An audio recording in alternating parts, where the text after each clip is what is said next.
Beleza.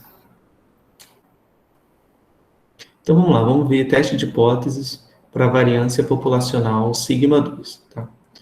Então, lembra que, por exemplo, no caso que a gente estava tratando das pinças dos escorpiões, a gente tinha xi, que a gente supõe que era normal, com média μ e variância sigma 2, né? Essa era a nossa suposição. E aí a gente fez teste de hipótese para testar se o μ era igual a, sei lá, 52 ou diferente, coisas assim. Só que a gente também pode fazer teste de hipóteses para o segundo parâmetro da normal. A gente também pode fazer teste de hipóteses para sigma 2. E as hipóteses são análogas, né, ao caso do μ. Então a gente tem hipótese nula, sigma 2 igual a sigma 2 zero. Esse cara aqui é uma constante, que eu quero um valor numérico, né, que eu quero ver se a variância é igual àquele valor. Por exemplo, 10, 20, 30, um valor numérico que a gente estipula a princípio, né, antes de começar a fazer a coleta e tal, e dos dados. Então, a gente pode ter, de novo, né, as três hipóteses. Ou a hipótese alternativa é maior, ou a hipótese alternativa é menor, ou a hipótese alternativa é diferente.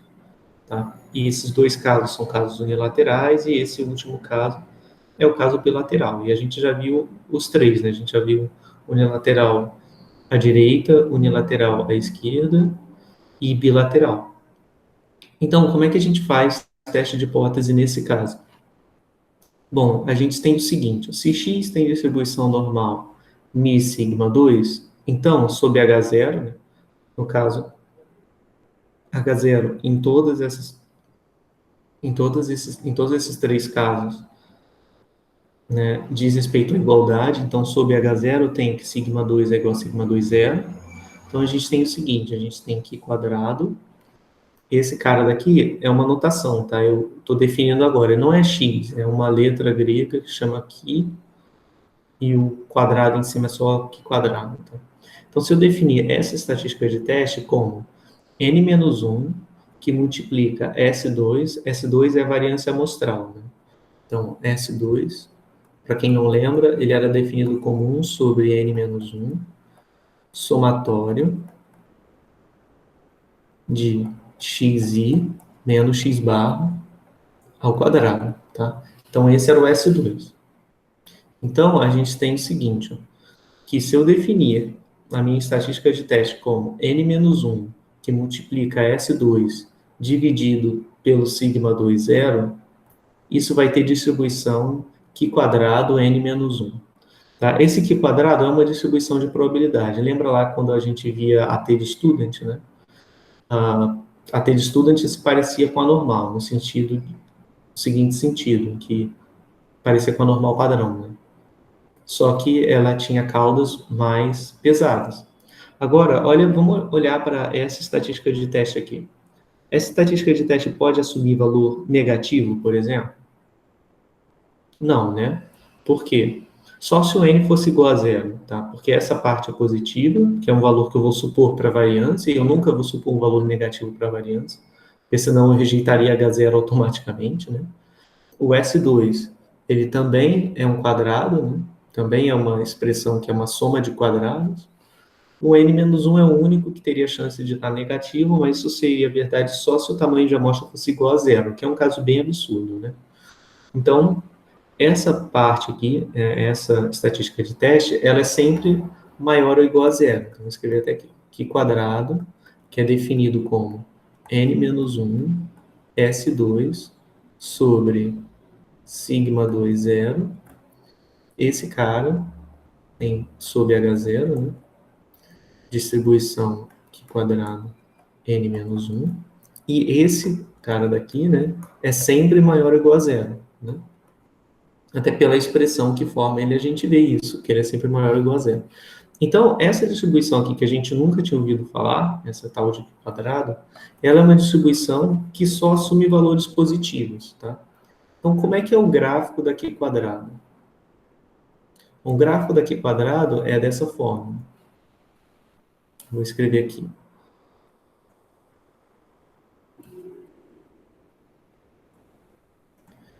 O gráfico daqui quadrado tem essa cara daqui, tá? Então, ele não tem limite superior, aqui tá a densidade daqui quadrado, n menos 1. Esse n menos 1 aqui são os graus de liberdade, tá?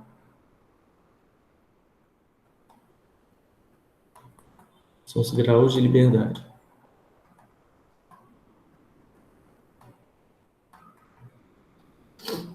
Então, bom, nota que ela é assimétrica, né? Porque, enfim, ela para aqui no zero, né? E aí ela segue e não tem limite superior, tá? Então, dependendo dos graus de liberdade, essa curva vai mudar, tá? Deixa eu ver se eu consigo colocar para vocês algumas fotos, né?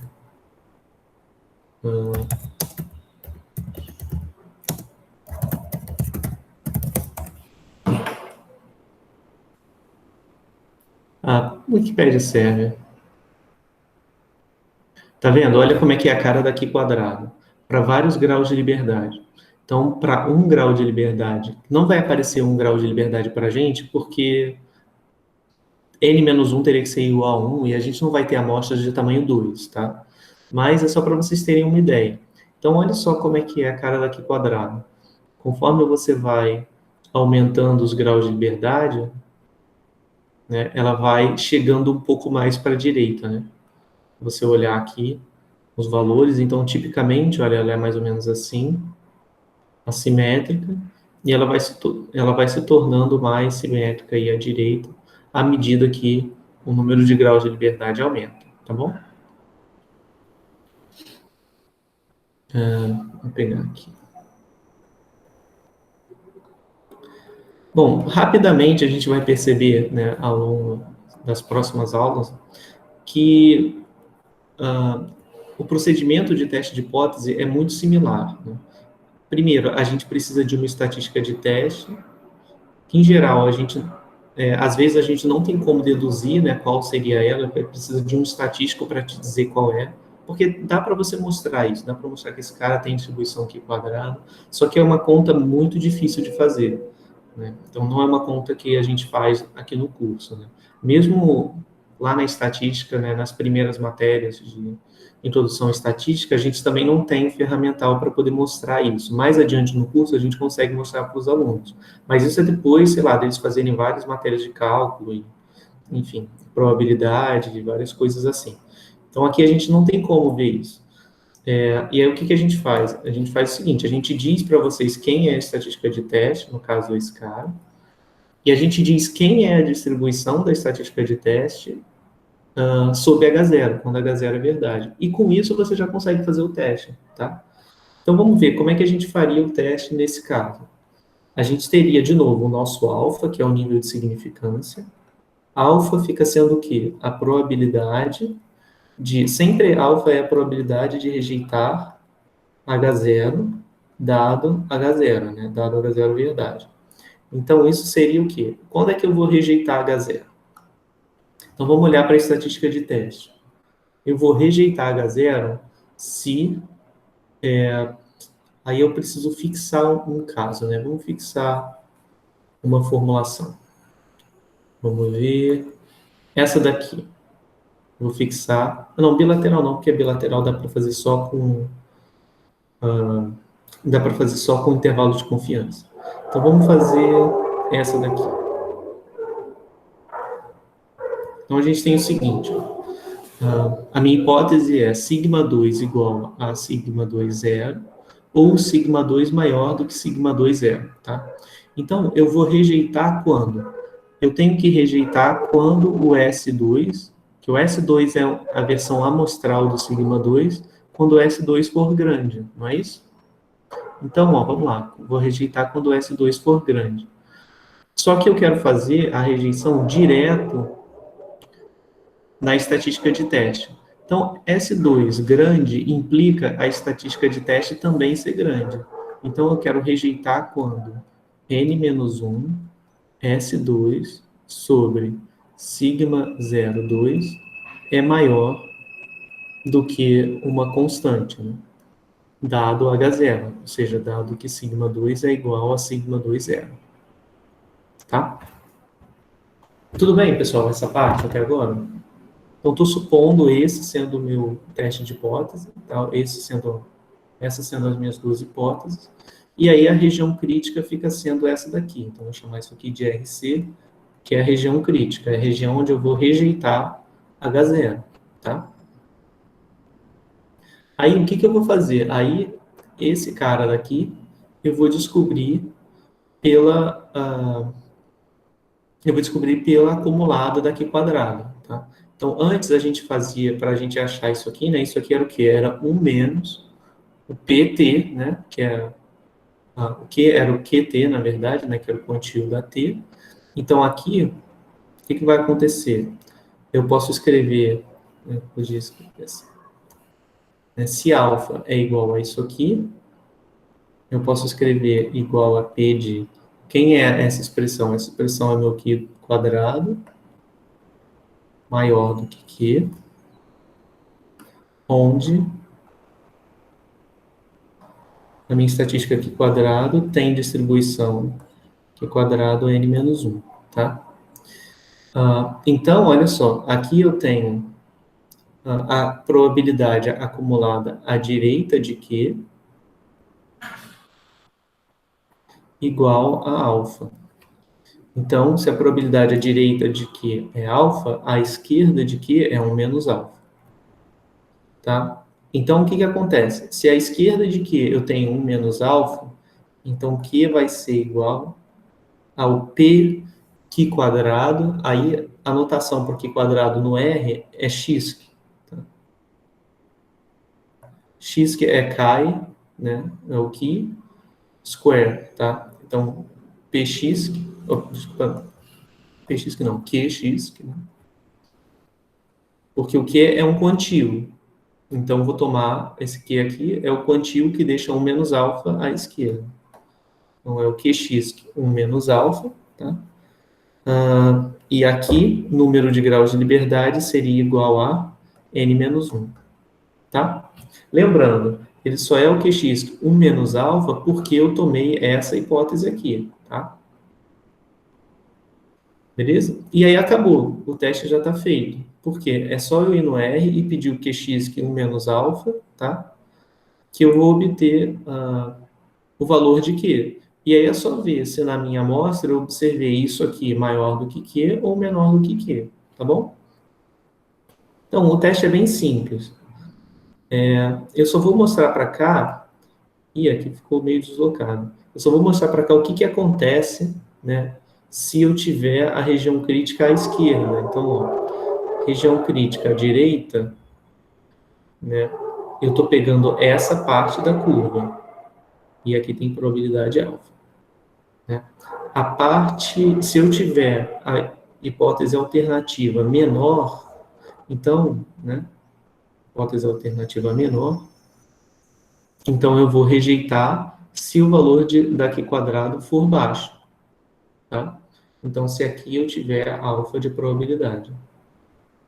Então, a única coisa que muda é essa. Ó. No caso, a gente estava olhando para H1 do tipo sigma 2 maior do que sigma 2 zero, tá? Então, isso definia a minha região crítica aqui. E agora, e se eu tivesse, ao invés disso, o H1, deixa eu até fazer com outra cor. Se eu tivesse o H1 com sigma 2 menor do que sigma 0 ao quadrado, ele estaria nessa área daqui. Então, aqui eu teria o alfa e aqui eu teria aqui. Tá bom? Então, essa é a única diferença. E aí a gente faz o teste normalmente, né? Se o Q quadrado está na região crítica, então eu rejeito H0 em favor de H1, tá? Bom. E se o teste for bilateral? O bilateral não tem aqui. Eu acho que foi na hora de gerar, essa figura ficou maior. Depois eu tenho que gerá-la de novo. Então, e se eu tiver o teste bilateral? O teste bilateral é ligeiramente diferente. Seria sigma 2 igual a sigma 2 zero, e a alternativa sigma 2 diferente, sigma 2 zero. Aí eu faria o seguinte, aí eu pegaria aqui quadrado,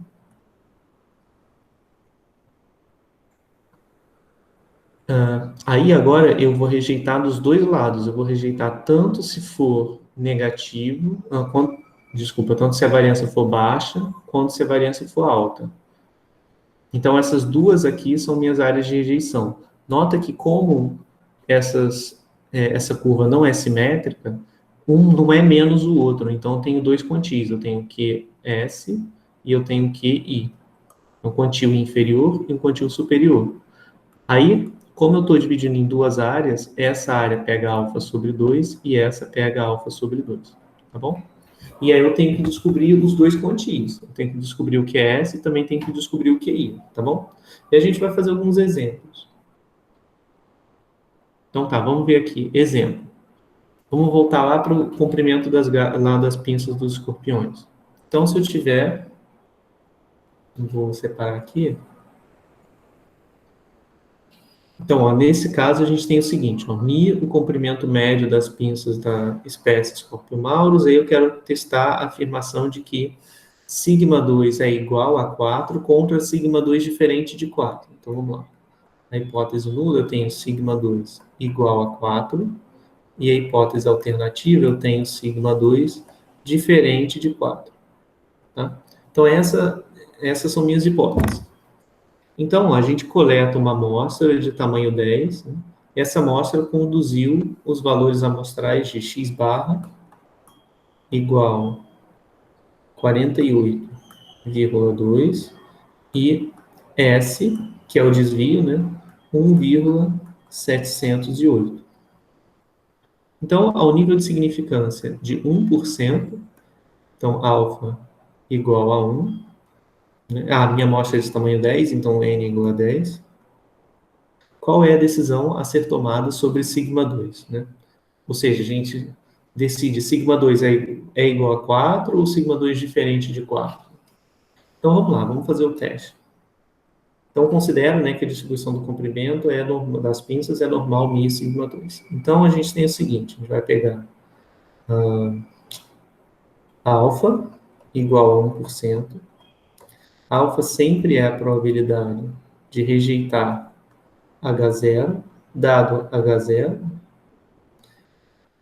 E aí, o que vai ser rejeitar H0? Deixa eu escrever aqui quem é a nossa estatística de teste. A nossa estatística de teste fica sendo n-1 S2 dividido por, vou voltar aqui, né? Dividido pelo sigma 2 zero.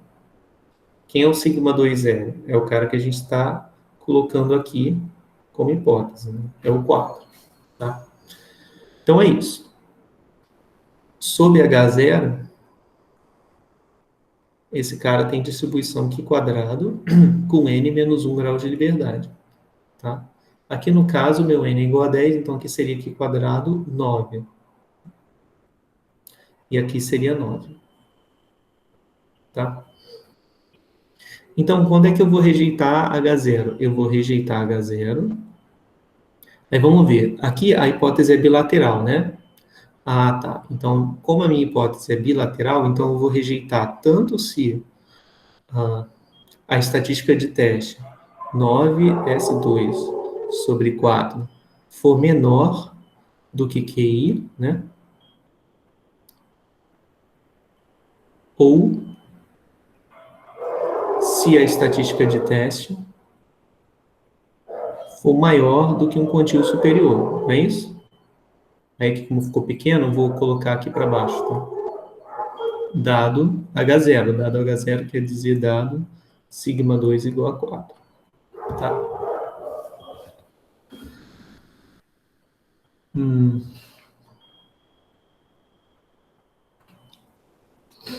Então, ó, aqui o que eu estou fazendo é aquele desenho lá de cima. Então, aqui eu tenho a distribuição aqui quadrado.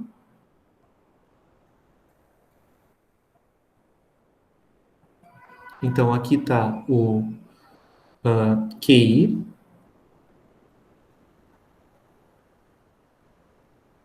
E aqui está o QS.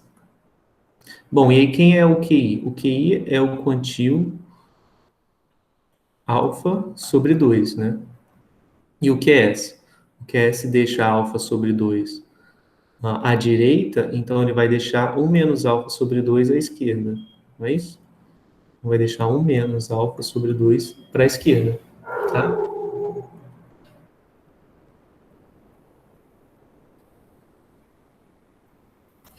Então, beleza. Aí agora a gente vai ter que fazer o seguinte, vai ter que achar esses dois quantis aí, né?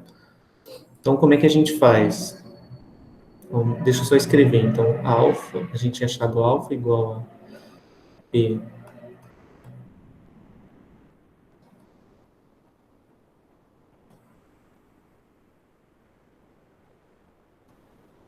né? União.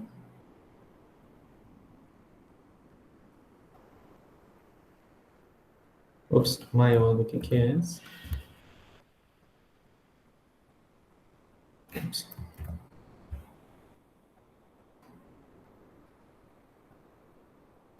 tá? Então, a gente pode fazer o seguinte, a gente vai separar essa união em soma, né?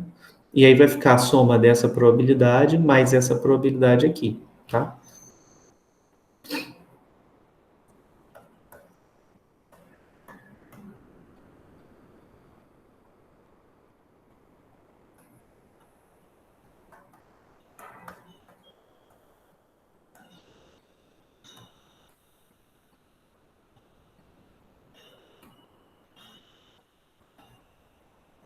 Tudo bem? Ah, então, olha, eu tenho uma soma, né, de duas probabilidades agora. E elas estão dando o nosso 1%. Então, né, isso aqui que justifica o raciocínio da gente dividir em duas áreas, uma área com probabilidade alfa sobre 2 e outra com probabilidade alfa sobre 2. Porque a gente tem essas duas parcelas. Então a gente vai dizer assim, ó, então eu vou fixar metade da probabilidade desse lado e vou fixar metade da probabilidade desse lado aqui. E com isso eu determino quem é o QI e quem é o QS, tá? Então, ó, eu sei que sob H0. Professor, Oi, dá licença. No chat a Amanda ela pediu para poder explicar de novo. Eu acho que ela se perdeu. tá. Beleza, beleza, obrigado. Amanda, qual parte você quer que eu explique de novo?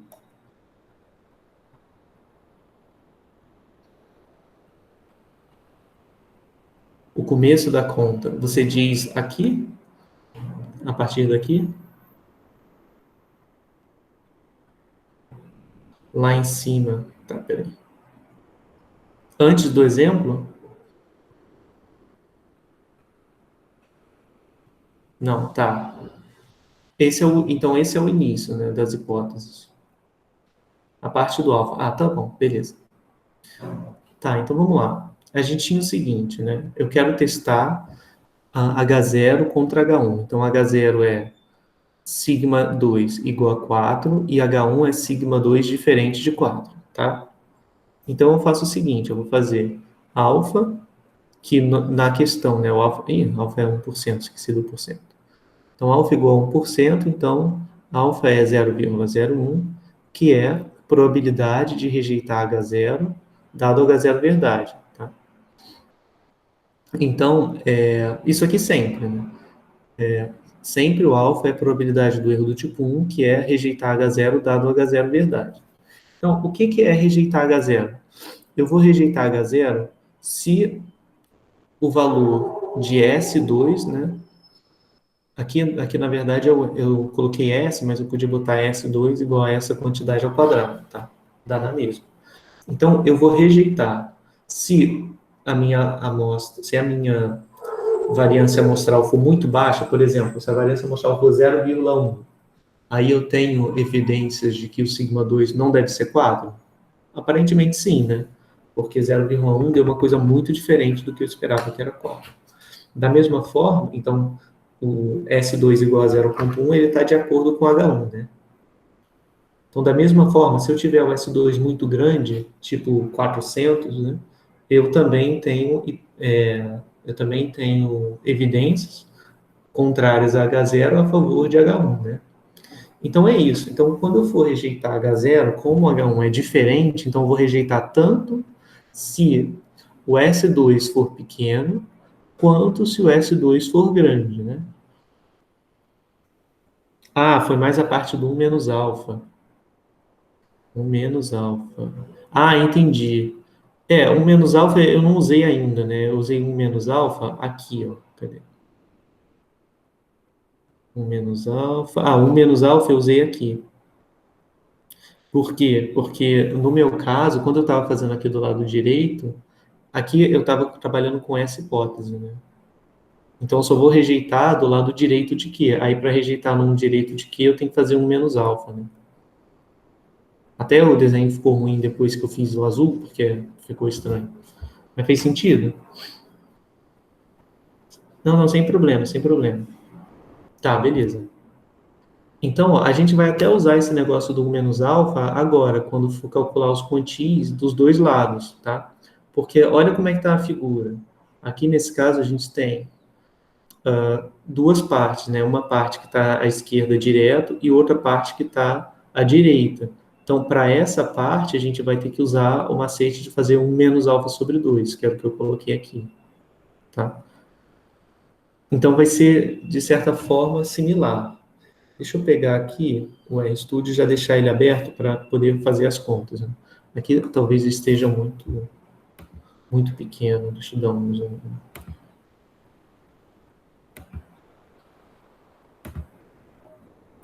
Beleza. Vou Ctrl L aqui. Tá. Então, vamos lá. Agora eu vou fazer o seguinte. Então, eu vou prosseguir, né? Eu tinha aqui... eu tenho essas duas probabilidades, né? Esse cara daqui é Q quadrado N menos 1, né? Então, se eu colocar aqui, isso aqui me dá duas informações. Eu tenho aqui a probabilidade, né, da minha estatística aqui quadrado ser menor do que QI, igual a alfa sobre 2, né? E eu também tenho a probabilidade daqui quadrado ser maior do que QS, igual a alfa sobre 2. Então, peguei essa informação e peguei essa informação. Aqui é onde essa aqui quadrado aqui é definida como, essa estatística é definida como 9S2 sobre 4, e isso tem distribuição aqui quadrado com 9 graus, tá? Então, vamos lá. Eu tenho essas duas condições, vou chamar essa aqui de 1 e essa aqui de 2. Então, a condição 1. Quem é o QI na condição 1? Ora, QI é igual ao QX, né? Então, vamos olhar no desenho. O Q1, o QI, né? Ele vai deixar alfa sobre 2, então vai ser alfa sobre 2 aqui, como alfa é 1%, então vai ser 0,05. Ops, 0,005, né? Então, esse cara daqui é o alfa sobre 2, ponto, né? E quantos graus de liberdade? 9 graus. Então, vamos lá. Então, isso, né? 0,005,9. Então, são 9 graus de liberdade e eu vou ter uma probabilidade de 0,005. Então, deu 1,7349. Professor, eu Oi. me perdi um pouco. Eu não entendi muito bem de onde que veio esse 0,005. Beleza. Esse 0,005, ele veio daqui, ó. Por quê? Eu tinha que fazer o teste com alfa igual a 1%. Só que o teste é bilateral, né? Se o teste é bilateral, então eu tenho que dividir, né, a rejeição por H0 em duas partes. Eu vou dividir na primeira parte, que é dos valores baixos da estatística de teste, e a segunda parte nos valores altos da estatística de teste. Então, eu vou pegar e vou fazer a metade de alfa e vou colocar aqui, e a outra metade de alfa eu vou colocar aqui, nessa região. Então, por isso que deu esse 0,005. Porque se o alfa era 0,01, então o alfa sobre 2 vai dar 0,005, né? Se você quiser pensar em termos de porcentagem, você tinha alfa igual a 1%. Isso implica o alfa sobre 2 igual a 0,5%, né? Que é exatamente isso aqui. Isso aqui é 0,5%. Fez sentido agora? Ah, entendi. Obrigado, pessoal. De nada. Tá? Então, esse é o primeiro quantio, é o QI. Tá? Então, beleza, descobri que QI é 1,735. Então, agora vamos fazer o segundo quantio. O segundo quantio é um pouquinho mais difícil. Mas, bom, nada tão mais difícil assim. Aqui eu tenho o seguinte, né? QS é P de QS, deixa eu só trocar isso, que eu acho que eu vou precisar de um espaço aqui. P daqui quadrado maior que QS é alfa sobre 2. Só que o R, ele faz a acumulada é no outro sentido, né? A desigualdade é assim, é menor ou igual. Então, eu vou ter que fazer um menos, né? Então, eu tenho o seguinte, ó, probabilidade, que é o que eu quero usar para definir o quantio, daqui quadrado ser menor do que QS, como a probabilidade de ser maior é alfa sobre 2, a probabilidade de ser menor é o complementar, 1 menos alfa sobre 2, tá bom? Então, vamos ver, o QS, ele vai ser Q, X, né? Agora, aqui eu vou ter 1 menos alfa sobre 2. Esse era o alfa sobre 2, né? Então, 1 menos alfa sobre 2 é 0,995, com 9 graus de liberdade. Então, isso aqui, vou pegar a linha de cima que já está escrito. 995, tá? Então, vamos lá. Ctrl Enter, deu 23,58.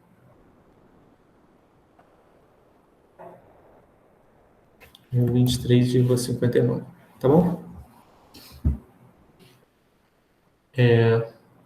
Bom, então é isso. Descobri já os meus quantis inferior e superior, tá? Então, eu já posso definir a minha região crítica, né? Então, vamos lá, definir a região crítica. Aí eu tenho que voltar, né, e ver. Eu defini rejeitar H0 quando a minha estatística de teste é menor do que QI. Eu vou colocar aqui, a região crítica. Eu vou rejeitar se n-1, S sobre 2, dividido por 4, for menor, melhor eu vou colocar assim.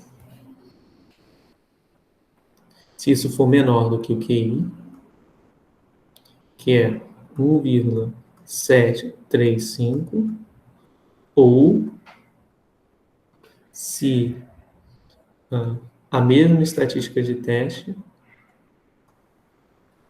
for maior do que QS, tá? Deixa eu só colocar aqui qual o valor de QS. QS é 23,59, tá? Então é isso. Agora eu só tenho que calcular quanto que vale essa estatística de teste na minha amostra. Então vou colocar aqui na amostra.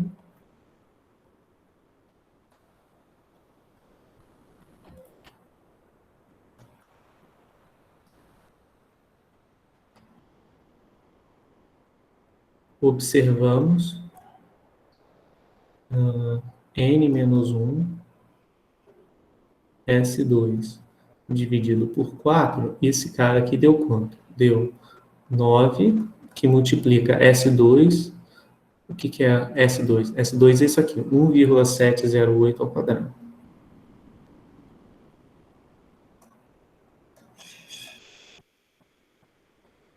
Dividido por 4, tá?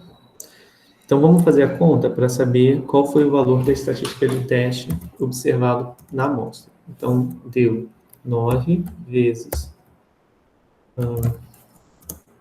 1,708 elevado ao quadrado, dividido por 4. Então, deu 6,5. Tá? 6,56, tá? Então, qual é a conclusão? Eu rejeito ou não rejeito H0? Então, tem que ver, né?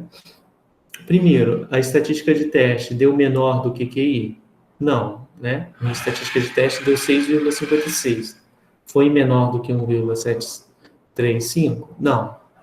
Então, por aqui, não pertence à região crítica. E desse lado, o valor observado... Ih, aqui eu botei um quadrado que não existe. O valor observado da estatística de teste foi maior do que o quantio superior, de 23,59? Não, foi 6,56. Então, ó, na amostra, a gente observou isso aqui. Então, como 6,56 não pertence à região crítica, né? Então, a gente não rejeita H0, tá? Então, a gente não tem evidências fortes o suficiente na amostra para nos fazer rejeitar H0, que diz que sigma 2 deve ser igual a 4, tá? Tudo bem? Então, a gente não pode concluir que o sigma 2 deve ser diferente de 4. Tudo bem, pessoal? Fez sentido isso daí? Alguém tem alguma dúvida?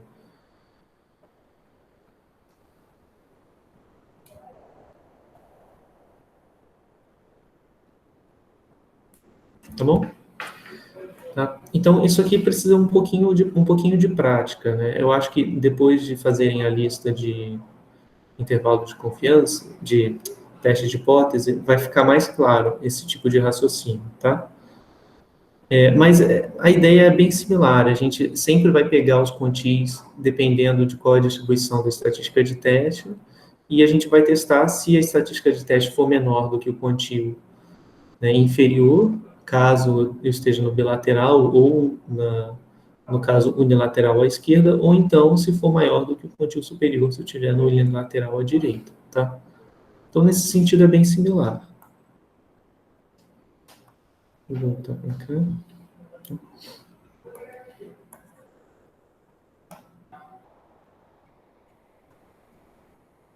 Alguma dúvida? Se alguém tiver dúvida, é só perguntar.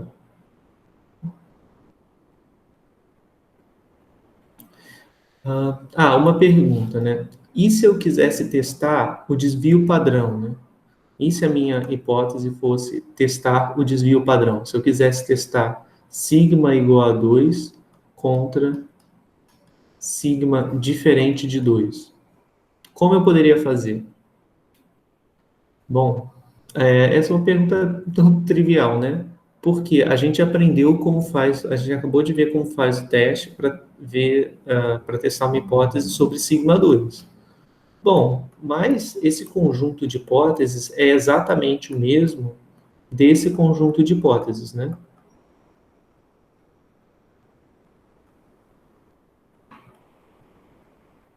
Então, é equivalente. Você testar se o desvio é 2 ou a variância é 4, dá na mesma. Então, se uma questão perguntar, faça o teste para o desvio padrão igual a um valor. Aí você pode fazer o mesmo teste para a variância ser igual àquele valor e usar o teste da variância, tá? Então, para testar o desvio padrão, é o mesmo procedimento. Eu só tenho que achar quem é o teste equivalente em termos da variância, né? Que vai implicar de fato, né, a gente só elevar ao quadrado, né, essas duas hipóteses. Vale também se fosse unilateral, por exemplo. Se eu tivesse que testar H0 sigma igual a... Vou botar outro exemplo, tá? 3 contra H1 sigma maior do que 3, tá? Então, isso aqui é equivalente, né? Porque se o sigma é igual a 3, então o sigma 2 é igual a 9. E vice-versa, se o sigma 2 é 9, o sigma é 3. E o H1? Bom, se o sigma é maior do que 3, então o sigma 2 maior do que 9. O contrário também vale. Se o sigma, como o sigma é a parte positiva, né? O sigma é sempre positivo, então eu consigo vir daqui para cá. Então, se o sigma 2 é maior do que 9, então o sigma é maior do que 3. Então, isso aqui mostra que mesmo no caso unilateral, né, o teste para o desvio e o teste para a variância são os mesmos, né? Tudo bem? Então, nota que, foi até engraçado também, é bom voltar nisso. Nota que em momento nenhum eu usei o x barra, né, para fazer o teste, porque eu já tinha calculado essa, tá? a gente usa o x-bar indiretamente, porque no cálculo de S ou de S2, a gente já tem o x-bar, né? Aqui. Então, como a questão já deu o valor de S2, não preciso do valor da média amostral, tá? Mas o valor da média amostral ele já foi usado para poder calcular o valor de S2, tá? É só para não achar estranho, assim, tipo, ele me deu x-bar, mas nem precisei usar, né? Porque o x-bar, ele tá implicitamente está dentro de S também, ele foi usado para calcular o valor de S. Deixa eu só ver se surge mais alguma dúvida no chat. Tá, beleza. Bom, então agora a gente vai ver o último tipo de teste de hipótese mais básico, né? A gente já viu o teste para média, já viu o teste para variância, e agora a gente vai ver o teste para proporção. Tá? Então, o teste de hipótese para proporção populacional. A gente tem o seguinte, agora eu quero olhar para o caso em que eu tenho proporções. Então, xi, então o caso vai ser dado da seguinte forma: xi vai ser 1, né? Se a unidade amostral xi tem uma característica de interesse e 0 caso não tenha. Tá? Então, a gente pode pensar nesse caso como, por exemplo, uma eleição, digamos assim. Então, xi seria se o iésimo eleitor vai votar no candidato do X qualquer ou não vai votar. Tá? Então, se ele tem a característica, no caso, se ele é votante daquele candidato, ou 0 se não, se ele é eleitor daquele candidato, 0 se não. Tá? Se você for olhar para ovitrampas, por exemplo, poderia ser se ocorreu oviposição da fêmea do Aedes naquela ovitrampa, ou 0 se não. Tá? Então, eu posso supor, né, se todos tiverem a mesma distribuição, se todos tiverem a mesma probabilidade de sucesso, né, de valor 1, que o xis tem distribuição Bernoulli, todos com probabilidade de sucesso P.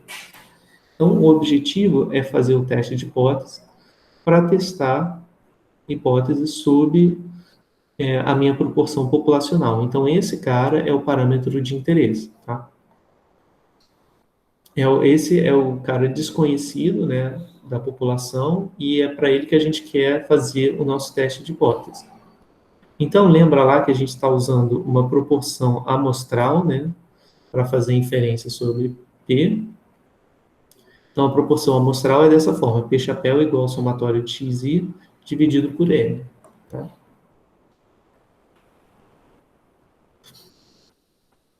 Então, nota, né, que... bom, a gente já comentou sobre isso quando estava falando sobre intervalos de confiança. Para eu fazer a proporção amostral, o que eu tenho que fazer? Eu tenho que ver quantas unidades, quantos elementos da amostra tem a característica. Então, para fazer isso, eu somo xis, né? Então, se eu somar o xis, eu vou estar contando quantos têm a característica de interesse. Quando eu divido por n, eu tenho a proporção na amostra, porque na minha amostra eu tenho n unidades, né? Eu tenho n valores. Então, quando eu somar isso aqui e dividir por n, eu vou ter a proporção amostral, tá? Então, eu vou ter, por exemplo, aqui no caso, seria a proporção de votantes na amostra, ou no caso das ovitrampas, né, a proporção de ovitrampas que tiveram oviposição. Então, acontece o seguinte, né? Como é que a gente pode fazer teste de hipótese para esse caso? Então, a gente vai fazer o seguinte: a gente vai usar o TCL, tá? É de forma bem similar ao que a gente fazia lá nos intervalos de confiança. Então, a gente sabe o seguinte, né? Deixa eu botar aqui. O P chapéu, eu estou definindo como 1 sobre N somatório de xi, né? Ele poderia ser escrito também como x barra, tá? O P chapéu aqui, nesse caso, ele também pode ser escrito como x barra. Ele é x barra, onde os xis são um caso especial que tem distribuição Bernoulli de parâmetro P, tá? Bom, como o P chapéu ele é uma média amostral, então pelo TCL eu teria P chapéu aproximadamente normal, tá? Então se o N for grande o suficiente, Aqui eu preciso do N grande. Isso vai ter, o P-chapéu vai ter distribuição normal, tá? Então, ele vai ter uma média e vai ter uma variância, tá? Então, quem é a média que eu vou colocar aqui? A gente já viu que a média de x barra é a mesma média de xi. Então, aqui vai entrar o valor esperado de xi. E a variância, né, que é o valor que vai entrar aqui. A variância de x barra vai ser a variância de xi dividido por n. Né? Foi a conta que a gente fez lá no início, né? Então, isso aqui vai ser o quê? Vai ser normal. Quem é a média da Bernoulli? A média da Bernoulli é P. Quem é a variância da Bernoulli? A variância da Bernoulli, a gente já fez essa conta lá atrás, é P que multiplica 1 menos P. E agora aqui eu vou dividir por N. Então, fechou, né? Normal P, vírgula, né? P1 menos P sobre N. Então, quem seria a nossa estatística de teste?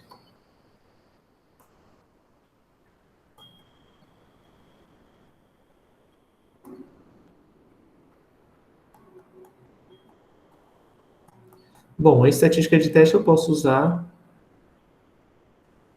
o P-chapéu padronizado, né? Eu posso usar Z igual a P-chapéu, subtraio a média do P-chapéu, que é P, divido por raiz da variância, que é P, 1 menos P sobre N. Tudo bem? Tá. Bom, só que a minha estatística de teste, aí eu vou colocar aqui, ó, vou fazer aqui a minha hipótese nula. A minha hipótese nula é P igual a um certo valor P0 numérico, né? E o H1 pode ser qualquer coisa em termos da estatística de teste. Só para botar um exemplo, eu vou botar o do bilateral, tá? Mas podia ser unilateral também, tá? Então, H1, P diferente de P0. Então, a minha estatística de teste, né, ela não pode depender do parâmetro desconhecido. Então, como é que eu faço a estatística de teste? Eu pego onde apareceu o parâmetro desconhecido, eu coloco a hipótese, o valor numérico da hipótese nula, tá? Então, essa é a minha estatística de teste. E aí, sob H0, eu tenho essa distribuição, vai ser a seguinte, né? Sob H0, eu tenho que vale o quê? O P é igual a P0. Então, esses valores aqui todos seriam iguais a P. P, P e P. Então, como ele seria igual a P, daria exatamente a padronização da normal. Então, aqui do lado direito, eu teria a normal padronizada, né? Que é o normal 0,1.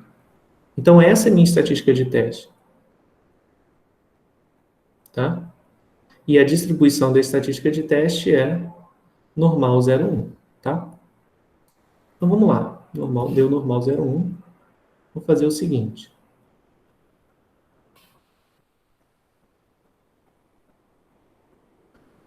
Agora é só deduzir o teste, né? Então, eu vou definir a minha região crítica para esse teste. Então, como eu estou na normal 0,1, é um caso mais fácil, né? Em que ou eu vou rejeitar, se o H1 for P maior do que P0, eu vou rejeitar do lado direito. E se o H1 for P menor do que P0, eu vou rejeitar do lado esquerdo. Tá? Se o H1 fosse P diferente de P0, eu rejeitaria em qualquer um dos lados. Né? Se eu tivesse P diferente de P0, eu rejeitaria dos dois lados. Então, aqui eu teria alfa sobre 2, e aqui eu teria também alfa sobre 2, tá? Aqui é a distribuição por Z, que é a minha estatística de teste, que no caso aqui é normal, tá? Então, eu uso o quantis lá, que é norme, que a gente via normalmente, tá? Então, vamos fazer um exemplo, que é esse exemplo dos partos prematuros, tá? Que a gente já vinha tratando aqui já há um tempo. Então, ó, a gente tem o histórico de partos prematuros em 189 gestantes que procuraram tratamento num centro médico especializado em gravidez de risco durante o intervalo de 1 ano, tá? Então, aqui eram todos casos de gravidez de risco. Bom, ou então, eles procuraram tratamento num centro que é especializado em gravidez de risco, mas talvez não seja, a dela especificamente não seja de risco. Então, objetivo, considerando-se a amostra como representativa da população, é testar o nível de 2% de significância se mais de 10% das mulheres em gravidez de risco já tiveram parto prematuro. Então, eu tenho aqui alfa igual a 2%. As minhas hipóteses são H0, P igual a 10%, né, ou 0,1, e H1 é P se mais de 10% das mulheres em gravidez de risco já tiveram parto prematuro, tá? Bom, então é isso, né? A única coisa que eu preciso saber é o valor de P-chapéu, que quando eu fiz esse slide aqui, eu não anotei qual era o valor de P-chapéu, né? Então, vamos ver. Deixa eu pegar para fazer isso agora.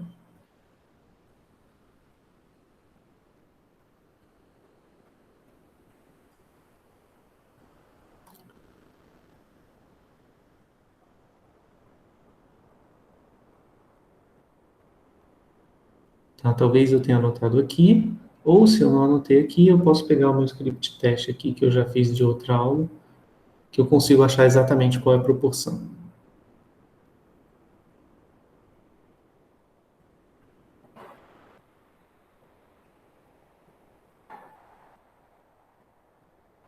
É bebê com sobrepeso ou é outra coisa? Ah, não, aqui é histórico de partos prematuros. Tá. Então, eu vou pegar histórico de partos prematuros. Não, HT6, PTL. PTL.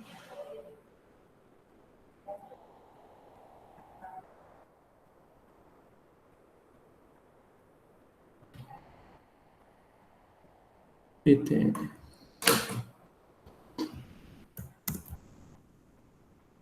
Não.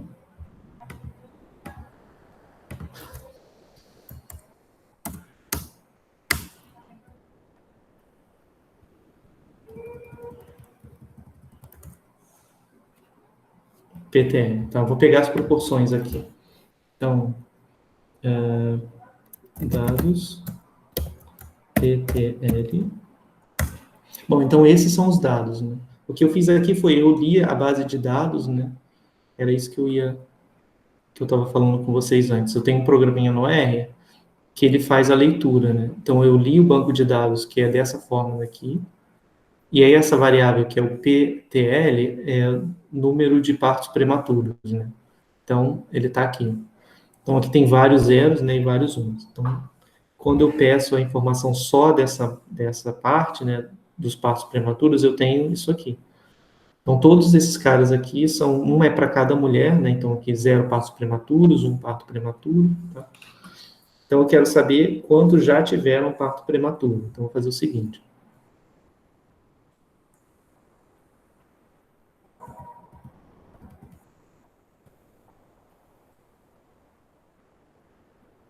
Vou fazer a tabela de frequências.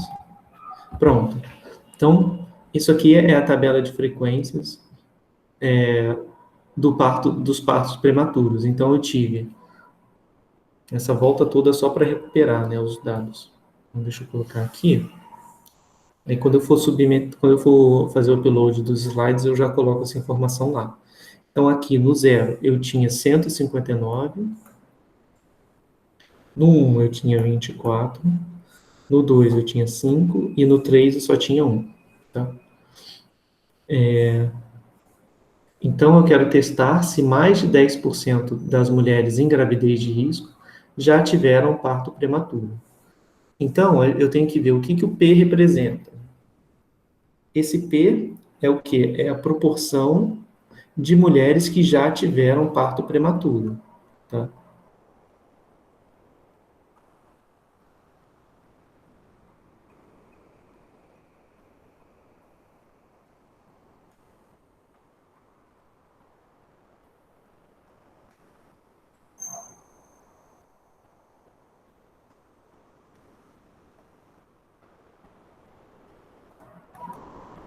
Tá?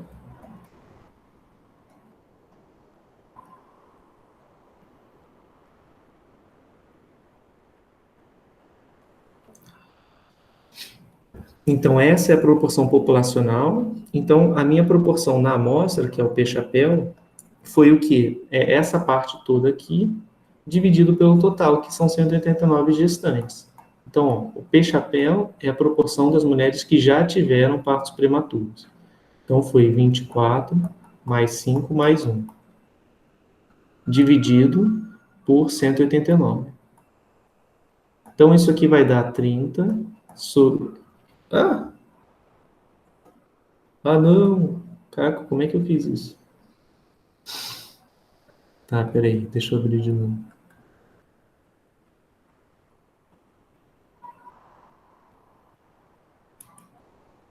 Ah, droga. Os halteres. Ah, beleza, ele restaurou. Tranquilo. Aqui.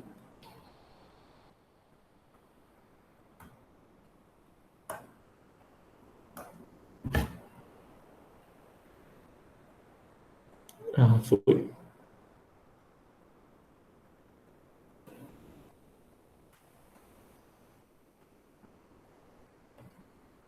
Então deu 30 dividido por 189, tá? Então esse é o valor de P-chapéu. Então vamos lá no R para calcular. 30 sobre 189. 0,158. Vou botar aqui 0,1587, então vou botar 0,159, tá? Assim tá bom o suficiente. Então eu quero fazer o nível de confiança de nível de significância 2%. O meu H1 é P maior do que 0,1, então vou definir minha região crítica, né? Então vou fazer o seguinte, alfa é 2%, é igual a probabilidade de rejeitar H0, dado que H0 é verdade, isso é a probabilidade de... Vou rejeitar H0 quando? Aí eu vou olhar para a minha estatística de teste. Então, ó, eu vou rejeitar se o P for grande, né?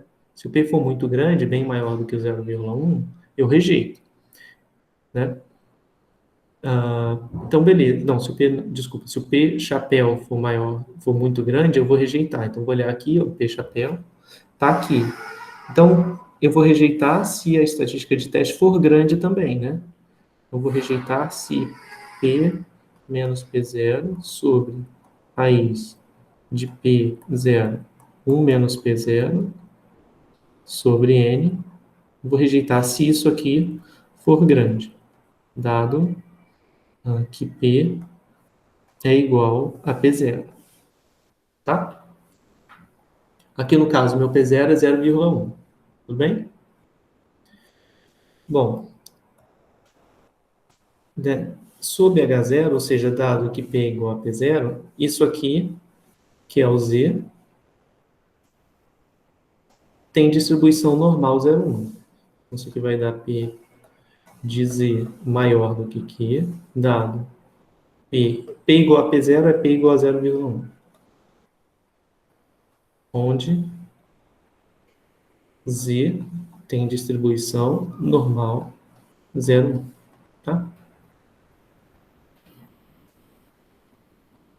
Onde Z tem distribuição normal 0,1.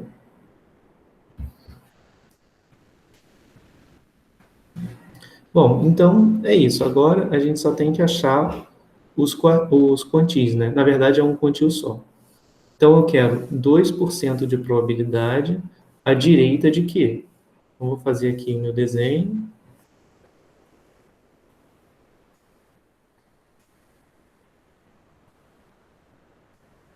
Então aqui eu tenho 2%.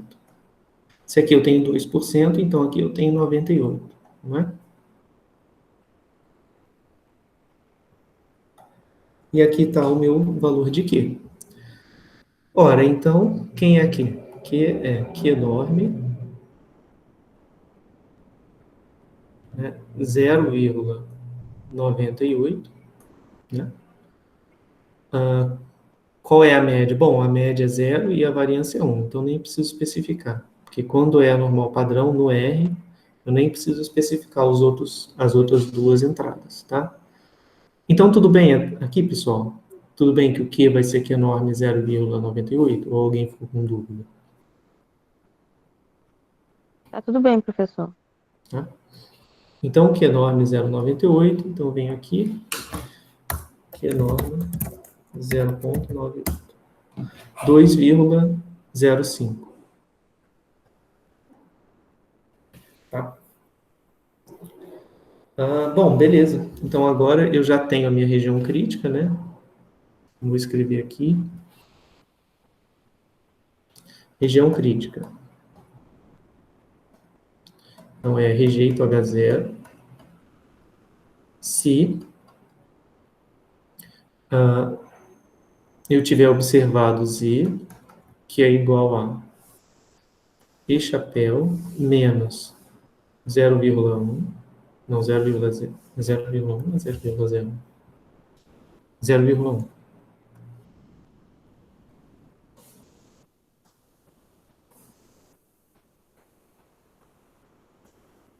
Dividido por N, se eu vou rejeitar, se o Z for maior do que Q, que é 2,05, tá? Então é isso que eu quero ver. Eu quero ver se esse valor da estatística de teste é maior do que o meu valor de Q, que é 2,05, tá?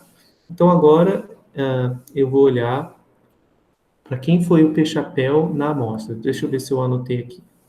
Anotei. 0,159.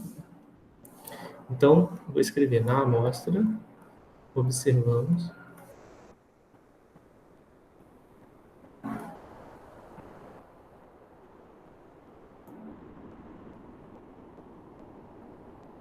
Z igual a 0,159 menos 0,1 dividido pela raiz de 0,1 vezes 0,9 vai dar 0,09, tá? Dividido por N, que é 189. Então, quanto é que deu esse valor aqui? Vou colocar no R, vai dar 0,159 menos 0,1 dividido por raiz quadrada de 0,09 dividido por 189.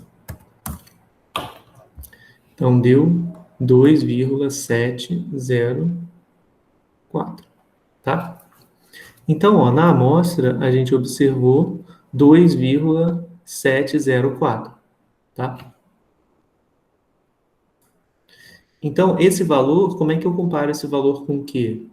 Com Q era 2,05, então foi maior do que Q, né? Então, logo, o Z pertence à região crítica, né? E, portanto, rejeitamos H0, tá?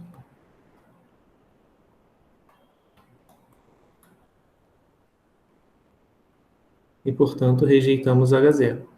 Concluindo o quê? Que devemos ter P maior do que 0,1. Rejeitamos H0, concluindo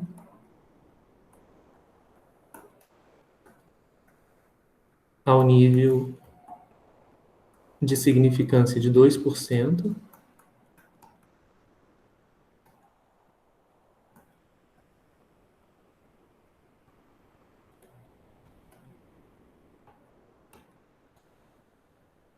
era 2% ou era 1%? Já não lembro mais. 2% ao nível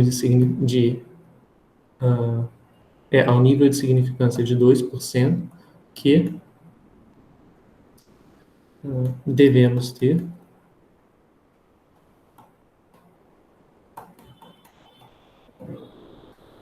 P maior do que 0,10, tá? Tudo bem, pessoal? Deu para entender como que faz o teste? Para mim tá tudo bem. Tá beleza? Bom, para proporção, é isso, né? Nota que quando a gente fazia intervalo de confiança, a gente tinha que fazer duas coisas, né? A gente tinha que dividir em duas partes. Que o intervalo de confiança, o objetivo era isolar o P dentro, né, de dois intervalos, né? Dentro tinha um intervalo aqui menor do que menos que e aqui maior do que, e a gente tinha que isolar o P. Só que como tinha P aqui também, a gente não conseguia isolar, então tinha aquela história, né? Então esse cara de baixo eu ou estimava, ou então eu colocava P igual a meio, que aí o intervalo era o mais largo possível. Aqui a gente não precisa fazer isso, porque no teste de hipótese não tem essa noção da gente ter que isolar o P no meio, né? Para obter, como a gente fazia para obter intervalo de confiança. Então aqui é mais direto, não tem aquela questão, né? Para teste de hipótese, a gente não precisa fazer aquela coisa de calcular um intervalo de confiança, tá? Então esse é um caso um pouco mais particular, né? Em que se a gente tiver, por exemplo, um teste bilateral, vai ser melhor a gente fazer o teste, um intervalo, não, o teste de hipótese, né? Direto usando a estatística de teste, como a gente, de forma análoga ao que a gente fez aqui. Aqui a gente fez unilateral, mas se fosse fazer bilateral, a gente podia fazer o mesmo raciocínio, né, e fazer a conta normalmente, sem precisar daquele argumento de trocar aqui, colocar o P chapéu, né, nesses dois, ou então estimar o comprimento do intervalo, tá? Bom, e agora a gente vai falar sobre um conceito que é muito importante na estatística, né? E até nas áreas aplicadas, porque eu não sei se vocês têm contato, né, com a estatística do ponto de vista prático, né, se vocês já leram algum artigo na área de vocês, né, que era mais experimental ou algo assim que envolvia, né, algum tipo de planejamento de experimentos ou algo assim, em que a gente tinha, em que se reportava, né, testes de hipótese. Então, na literatura, os testes de hipótese o que vocês vão ver sempre vão reportar o p-valor do teste, né? Então, essa quantidade p-valor é uma quantidade-chave para definição do teste. Até agora, a gente só fazia o teste usando o nível de significância alfa, né? Então, a gente fixava um alfa, fazia o teste, tá? Só que nas divulgações científicas, né, não se faz isso. A gente faz o teste usando a quantidade que é chamada de p-valor, tá? E que quantidade é essa? E a gente já vai entender por que se faz assim, né, nas pesquisas. Então, a gente tem a seguinte definição, né? Vou definir o p-valor como sendo a probabilidade sobre H0, ou seja, supondo H0 verdade, da gente observar um valor mais extremo para a estatística de teste do que o que foi obtido na amostra. Então, precisa de um tempo até a gente digerir essa definição. Então, vamos ler de novo. Então, p-valor é a probabilidade de observar um valor mais extremo para a estatística de teste do que o que foi obtido na amostra. Então, deixa eu mostrar para vocês o que isso significa num exemplo. Então, vamos pegar esse exemplo aqui, né, das proporções. Então, a gente tem o seguinte. Nesse exemplo das proporções, eu tinha H0 P igual a 0,1 e H1 P maior do que 0,1. Então, na minha amostra, eu observei o quê? Eu observei P chapéu igual a 0,159, tá? Com esse valor de 0,159, eu obtive Z igual a... Né, porque quando eu peguei o P chapéu e troquei aqui para obter o Z, eu troquei por 1,59, que era o valor do P chapéu, né? E calculei minha estatística de teste, deu 2,704. Então, beleza. Esse foi o valor observado para a estatística de teste. Então, agora vamos ver vamos calcular, vamos escrever o que significa essa definição, né? Então, eu tenho p-valor. Nesse caso, ele é a probabilidade, então vai entrar um p, sobre H0, então vai entrar aqui dado H0. E o que vai vir aqui? Aqui vai vir observarmos um valor mais extremo para a estatística de teste do que o obtido na amostra. Então, a minha estatística de teste é o Z. Eu quero mais extremo do que obtido na amostra. Então, o que seria mais extremo, né? Então, concorda comigo que como a minha região crítica é valores grandes, né? O que? Vou colocar aqui. Como a minha região crítica está sendo para valores grandes de Z, o que seria mais extremo, né? Do que o que eu observei na amostra? Eu observei 2,704, então mais extremo do que isso seria maior do que 2,704. Tudo bem? Tá? Então, isso é a probabilidade de observarmos um valor mais extremo para a estatística de teste do que o valor que foi observado na amostra. Então, da amostra eu observei isso, então a probabilidade de dizer ser maior do que isso, esse é o p-valor, tá? Supondo H0 verdade. Tudo bem. Agora, ficou claro que essa expressão representa a definição do p-valor, como eu coloquei aqui? Ou ficou uma dúvida?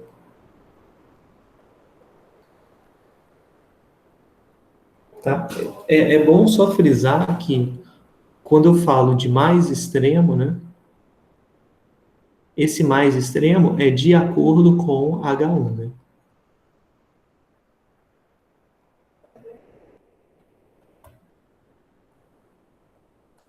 Tá?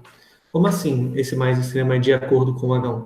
Porque aqui eu vi o que era mais extremo, né, a partir da região crítica. Então, como H1 era maior, né, vai ser mais extremo se o Z for maior. Né? Se a minha hipótese alternativa fosse menor do que 0,1, né, fosse dessa forma, então aqui entraria menor. Tá? Porque eu vou rejeitar H0 se observar um valor extremo, né, para a estatística de teste, de acordo com H1. Então, aqui, o valor mais extremo do que observado na amostra seria um Z menor do que 2,704, tá bom? Tá? Bom, então é isso. O p-valor é definido dessa forma. Tá, e por que isso é importante, né? Qual é a importância dessa definição de acordo com no contexto, né, dos testes de hipótese? Bom, a importância é a seguinte: se o p-valor for menor do que alfa, a gente rejeita H0 ao nível de alfa por cento de significância, né? Ou ao nível de significância alfa. Acho que assim fica melhor. E se o p-valor for maior, né? Então, aqui, se o p-valor for menor do que alfa, eu rejeito H0. Se o p-valor for maior do que alfa, eu não rejeito H0. Tá bom? Então, nota que aqui, quando eu calculo o meu p-valor, eu já tenho todos os alfas para os quais eu vou rejeitar a hipótese nula e todos os alfas para os quais eu vou aceitar a hipótese nula. Então, o p-valor, né, ele determina quais são os alfas que vão levar à rejeição e quais são os alfas que não levarão à rejeição. Então, ó, vou escrever aqui. Vou pegar, talvez, mais uma página para poder ter espaço. Então, ó, vou escrever aqui. Se o p-valor for menor do que alfa, então eu rejeito H0.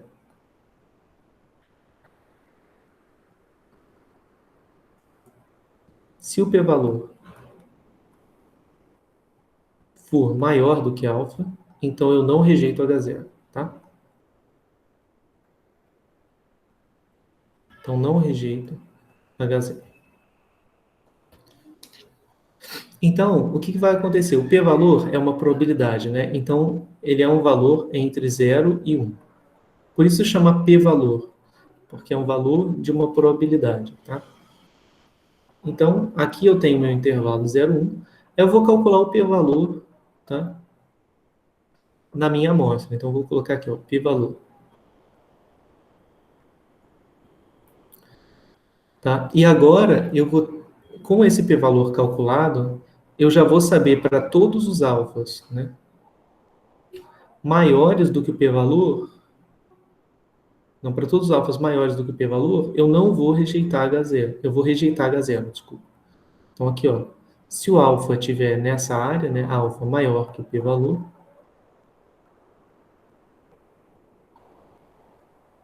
então eu vou rejeitar H0. Enquanto que aqui na esquerda, eu tenho alfas menores do que o p-valor,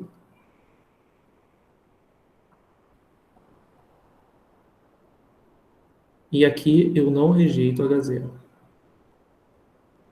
Tá? Então, por isso o p-valor é importante, porque ele vai dizer todos os alfas para os quais você rejeita H0 e todos os alfas para os quais você não rejeita H0. Então, vamos pensar aqui o que isso significa no caso prático das gestantes. Né? Então, se eu fosse interpretar isso. Então, nota que a minha região crítica aqui tinha sido, nesse nível alfa de 2%, tinha sido região crítica de 2,05. Então, eu rejeitaria se eu observasse Z maior do que 2,05, tá? Aí eu fui lá e observei 2,704. É maior do que 2,05, então rejeito nesse nível de significância. E se eu tivesse observado o valor 20, né, para o Z? Então, esse aqui era o valor de Z. Se Z fosse igual a 20, bom, se Z fosse igual a 20, eu também rejeitaria H0. Mas concorda comigo que o Z igual a 20, ele traz muito mais evidência contra H0 do que o Z igual a 2,704? Né? Ele traz muito mais evidência contra H0. Então, o p-valor, ele é uma medida que leva isso em conta. Se a gente só usar o nível de significância fixo e acabou, a gente não tem essa noção, a gente meio que perde um pouco da informação, né? Porque a gente não tem associado, a gente só sabe, beleza, com alfa igual a 0,02 eu rejeito. Mas e se o alfa fosse igual a 0,01, eu rejeitaria? Não sei, talvez não. Com alfa igual a 0,2, eu obtive essa região crítica. Se o alfa fosse 1%, a região crítica estaria um pouco mais à direita. Aí eu teria que fazer o quê? Outro teste, para saber se com nível de 1% eu rejeitaria. Ao invés de fazer isso, eu calculo o p-valor direto, tá? Então vamos calcular o p-valor nesse caso, né? Associado ao exemplo anterior. Só para a gente fixar as ideias. Então, vou colocar aqui, ó, p-valor.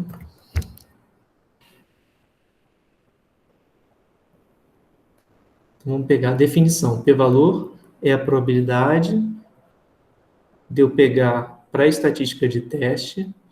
Aí eu vou colocar aqui, né, as minhas hipóteses, só para não esquecer. P igual a 0,1, P maior do que 0,1. Então, P dizer o que seria mais extremo do que o que eu observei na amostra? Seria, de acordo com H1, seria Z maior do que 2,704. Tá? Esse foi o valor de Z observado na amostra, dado H0. Dado H0 significa dado P igual a 0,1. Tá? Bom, então isso aqui, eu tenho que calcular qual é a probabilidade da minha estatística de teste sobre H0 ser maior do que isso. O que é fácil de fazer, concorda? Por quê? Aqui é só eu pegar, né, quem é a distribuição da minha estatística de teste sobre H0. É normal 0,1, né? Onde Z tem distribuição normal padrão sobre H0. Então, isso aqui é 1 menos P de Z menor do que 2,704, que é igual a 1 menos P enorme de 2,704. Então, vamos lá, vamos calcular isso, né? Então, o p-valor vai ser 1 menos p enorme de 2,704. Então, olha só quanto que deu o p-valor. Deu 0,0034, tá? Aproximadamente. Ou, se eu for jogar para porcentagem, vai dar 0,34%. Então, olha como o p-valor foi baixo, né? Esse p-valor foi bem baixo, foi menos de 1%. Né? Então, seguindo, né, seguindo o nosso desenho, a gente teria o seguinte: para quais alfas eu rejeitaria H0? Então, ó, para o alfa igual a 2%, eu rejeito H0, já sabia disso, porque fiz o teste com nível de significância de 2%.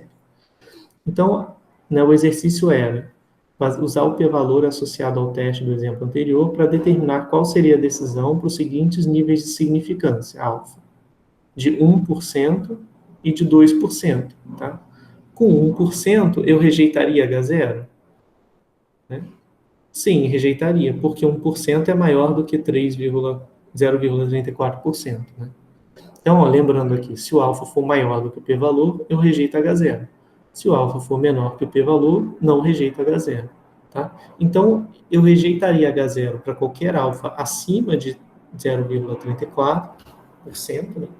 Ou então, eu, ao mesmo tempo, né, rejeitaria H0 para todos os alfas menores do que 0,34. Então, isso aqui, ele te dá um grau de informação, né, maior do que só olhar para o nível de significância, né? Então, só por você achar isso aqui, né, só por você ter o p-valor, você já sabe quais são todos os alfas que vão levar a rejeitar H0 e quais são os alfas que vão levar a não rejeitar H0. Tudo bem? Alguma dúvida, pessoal, com esse procedimento? Com essa definição de p-valor?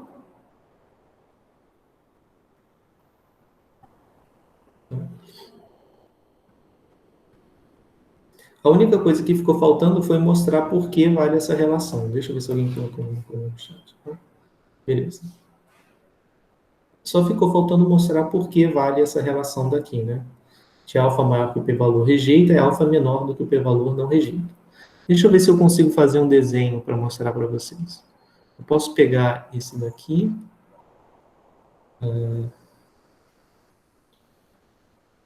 Vou colocar aqui.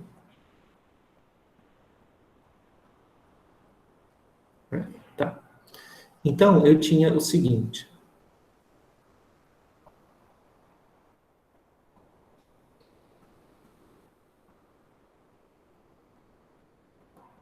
Eu vou fazer um desenho para justificar isso. Então, o que acontece é o seguinte. Aqui está a distribuição sobre H0. Então, isso aqui é Z dado H0. Né? Aí, eu tinha um nível de significância alfa que me determinava a região crítica Q. Então, funcionava da seguinte forma. Aqui eu tenho... Eu acho que eu não vou fazer com Q primeiro, não. Vou fazer direto com o p-valor. Então, aqui eu tinha o valor de 2,704, tá? E eu vou colocar, sei lá, aqui. Então, aqui está o valor que foi observado na amostra. Isso aqui é observado na amostra.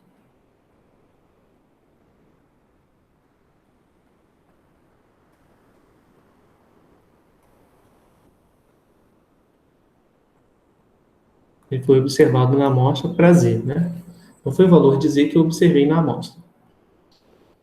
Então, aqui o p-valor é a probabilidade do Z ser maior do que esse valorzinho. Então, vou botar aqui. Então, essa área daqui é o p-valor, que no caso deu 0,34%. Tá? Então, o p-valor ele está associado a essa região aqui da curva. Tá? Então, essa curva Z dado H0 é uma normal 0,1, né? Então, está aqui o desenho da normal 0,1. Então, aqui está o p-valor. É a probabilidade de Z maior do que 2,704. Aí, agora, em vermelho, eu vou colocar minha região crítica. Né? Então, em vermelho eu vou colocar, se o alfa fosse 2%, né? Então, alfa igual a 2%, eu tinha chegado a um valor de Q que era igual a 2,05. Vou botar aqui o valor 2,05, que era o valor de Q. Tá? Então, esse valor, como ele estava associado a um alfa de 2%, então é porque a direita dele tinha 2% de probabilidade.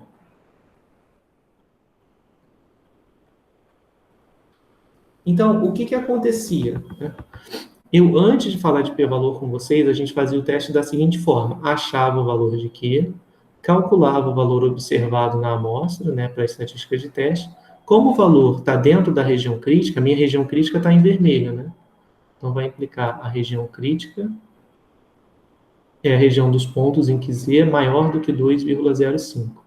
Então, essa é... Nossa, ficou ruim de ler. Deixa eu fazer assim.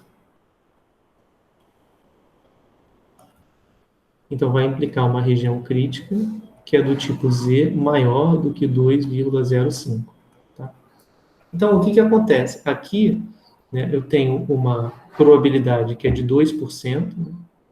Então, eu rejeitava H0 porque eu tinha observado para o valor de Z um valor maior do que o valor de Q. Né? Ou seja, eu vi que o Z pertence à região crítica.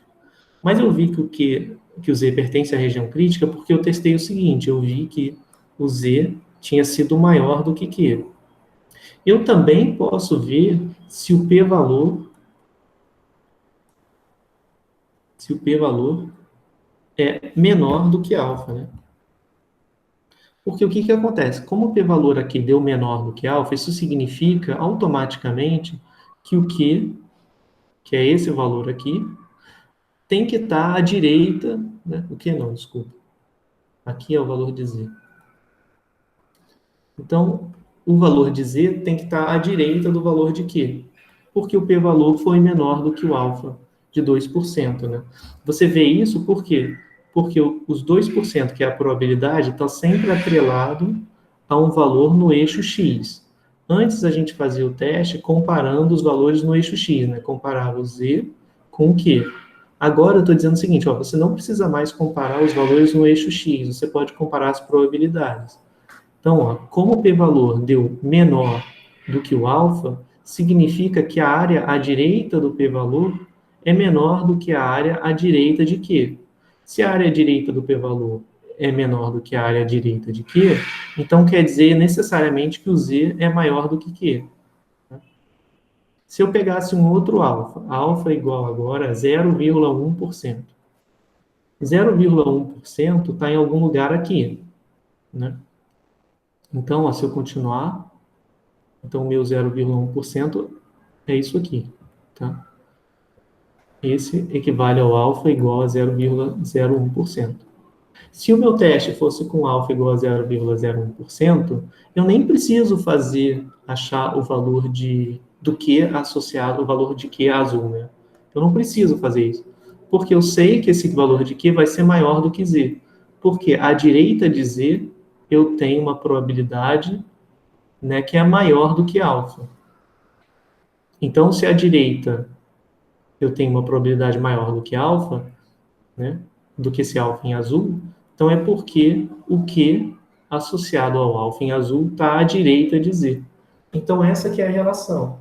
É uma forma diferente, mas é equivalente, né, de fazer o mesmo teste. Ao invés de eu olhar no eixo X e ver se o 2,704 é maior do que Q ou não, eu posso ver se o p-valor é menor do que o alfa daquele nível de significância que eu queria considerar, tá bom? Então, o p-valor significa isso. Então, em resumo, né? Então, em resumo, para o p-valor é o seguinte: eu rejeito H0 se o p-valor for baixo. Sempre, tá? Sempre vou rejeitar se o p-valor for baixo.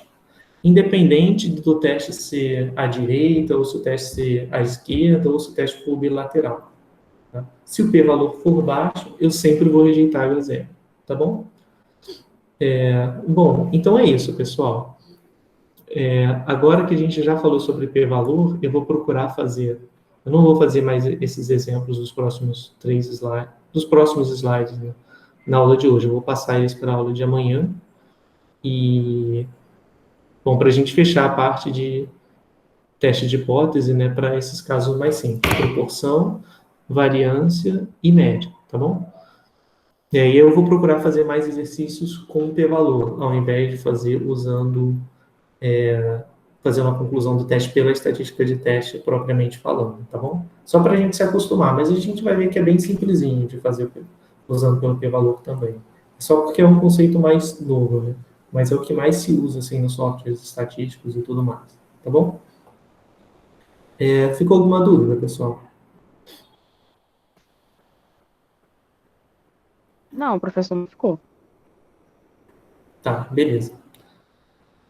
Bom, então é isso. A gente se vê então amanhã. Então, bom dia aí para todo mundo e boas aulas. Vou parar aqui de gravar.